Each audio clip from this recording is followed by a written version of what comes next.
મોંમાં ઓગળી જાય એવા ખૂબ જ ટેસ્ટી પેંડા આજે આપણે ઘરે બનાવીને તૈયાર કરીશું અને એ પણ ચોખાના લોટમાંથી બનાવીને તૈયાર કરીશું. કોઈપણ પ્રકારના મિલ્ક પાવડર કે માવાનો ઉપયોગ કર્યા વગર કે કોઈપણ ડ્રાયફ્રૂટ્સનો ઉપયોગ કર્યા વગર આપણે આ પેંડા બનાવીને તૈયાર કરીશું. તો ફ્રેન્ડ્સ, બહુ જ ટેસ્ટી બને છે. તમે જરૂરથી બનાવીને ટ્રાય કરો. આટલા પ્લેટ ભરીને પેંડા આપણે ફક્ત અડધા કપ ચોખાના લોટમાંથી બનાવીને તૈયાર કર્યા છે. તો ફ્રેન્ડ્સ, હજુ સુધી ચેનલને સબસ્ક્રાઈબ ના કરી હોય તો જરૂરથી સબસ્ક્રાઈબ કરી લેજો. ચાલો બનાવવાનું શરૂ કરીએ. અહીં એક કઢાઈ લીધેલી છે. એમાં ફક્ત અડધા કપ જેટલો મેં ચોખાનો લોટ લીધેલો છે. તો ધીમા તાપે એટલે કે સ્લો ફ્લેમે આપણે એને રોસ્ટ કરી લઈશું.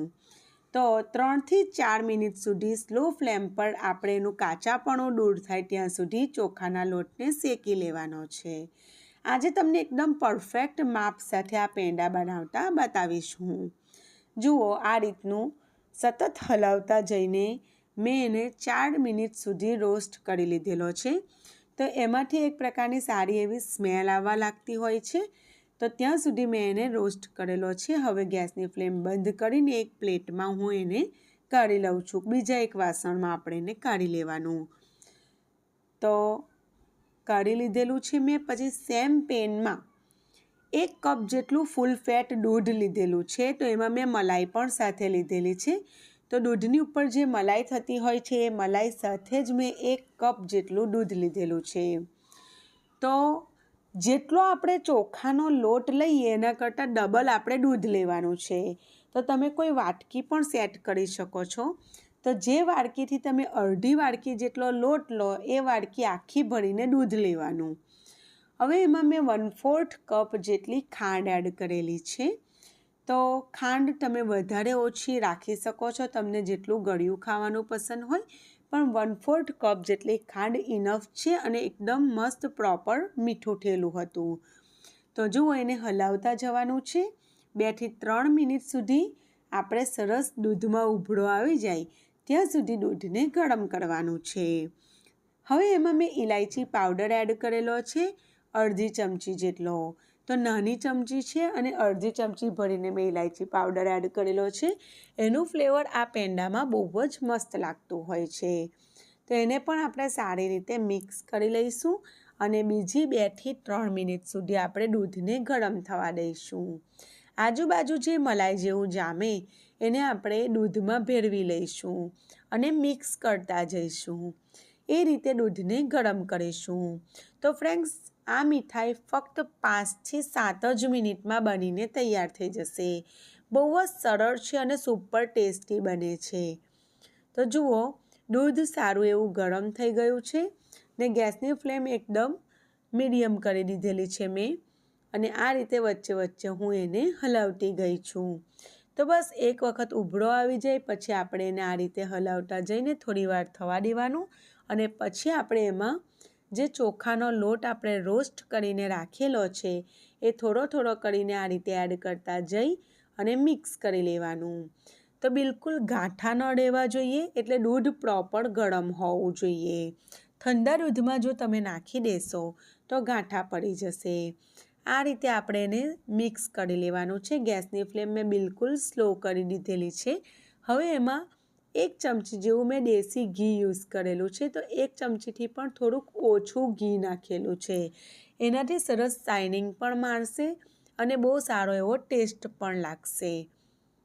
તો જો એકદમ સરસ પ્રોપર મેં એને મિક્સ કરી લીધેલું છે ને તમે જોઈ શકો છો કોઈ પણ પ્રકારના માવા કે મિલ્ક પાવડર વગર એકદમ ક્રીમી એવું આપણું બેટર તૈયાર છે. એને એક પ્લેટમાં મેં કાઢી લીધેલું છે. હવે હાથને પણ મેં ઘીથી ગ્રીસ કરી લઈશ અને પછી આપણે એને પેંડાનો શેપ આપી દઈશું. ફ્રેન્ડ્સ, તમે આ મીઠાઈને કોઈ પણ શેપ આપી શકો. સિલિન્ડર આકારનો શેપ આપી શકો. આ રીતે જનરલી રાઉન્ડ શેપના પેંડા મળતા હોય છે. તો મેં એ શેપ આપેલો છે. તમે તમારી પસંદનો આપી શકો.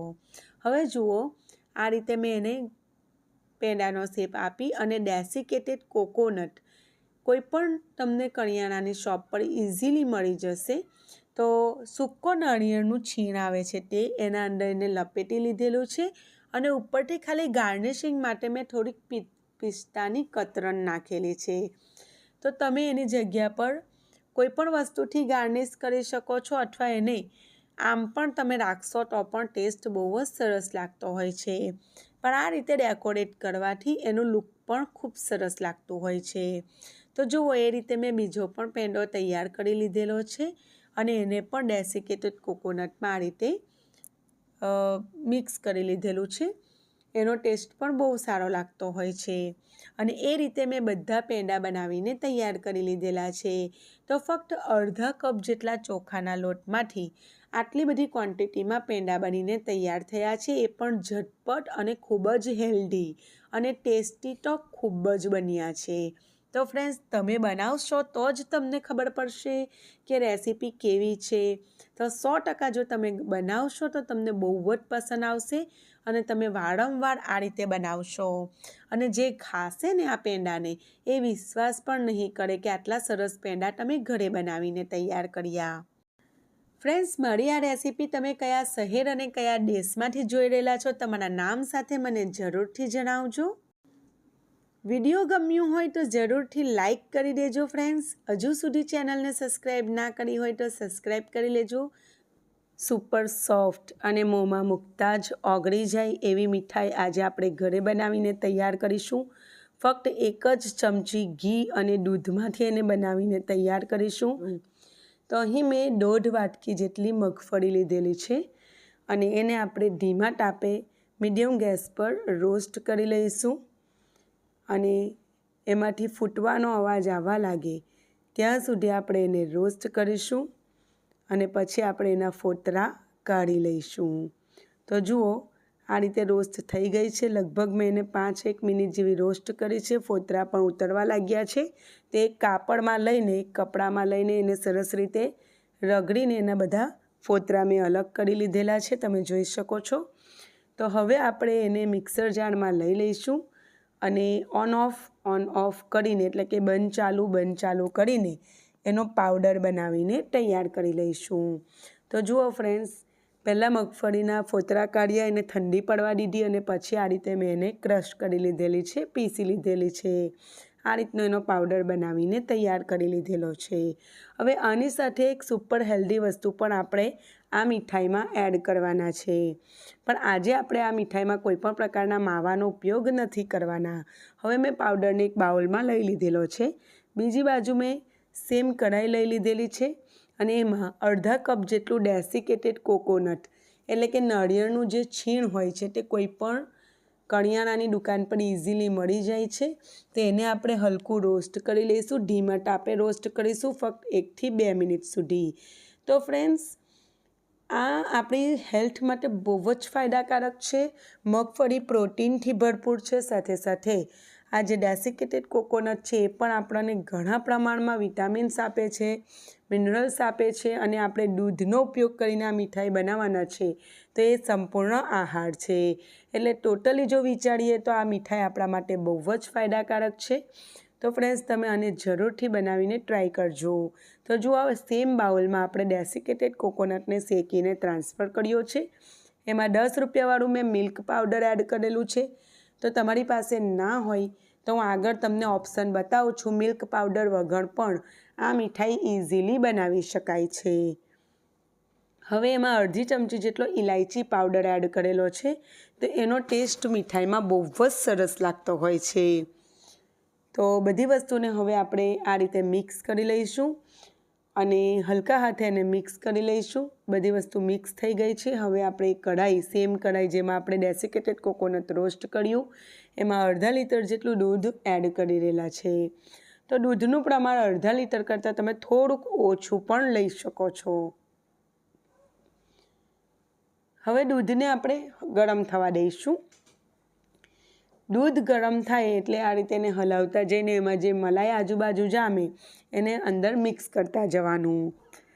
અત્યારે મેં એમાં ખાંડ એડ કરેલી છે અડધા કપ જેટલી. તમે જો વધારે ગળ્યું ખાતા હોય તો 1/4 કપ સુધી ખાંડ લઈ શકો છો. ખાંડની જગ્યા પર તમે સાકરનો ઉપયોગ પણ કરી શકો છો. આજે મેં ખાંડનો ઉપયોગ કરીને આ મીઠાઈ બનાવેલી છે. તમે વધારે હેલ્ધી બનાવવા ઈચ્છતા હોય તો સાકરનો ઉપયોગ કરજો. હવે આપણે એને હલાવતા જઈશું. એમાં સારો એવો બોઇલ આવવા દઈશું. 5 થી 7 મિનિટ સુધી આપણે એને આ રીતે હલાવતા જઈ બધી મલાઈ ભેગી થાય અંદર લઈ લેવાની અને એને ઉભળો આવતા સુધી થવા દેવાનું. પછી મેં ગેસની ફ્લેમને ધીરી કરી છે અને એમાં આપણે જે પાવડર બનાવીને તૈયાર કરેલો છે મગફળી, ડેસિકેટેડ કોકોનટ અને મિલ્ક પાવડરનો, એ પાવડર થોડો થોડો કરીને આપણે એમાં એડ કરતા જવાનો છે. બધો એકસાથે એડ નથી કરવાનો.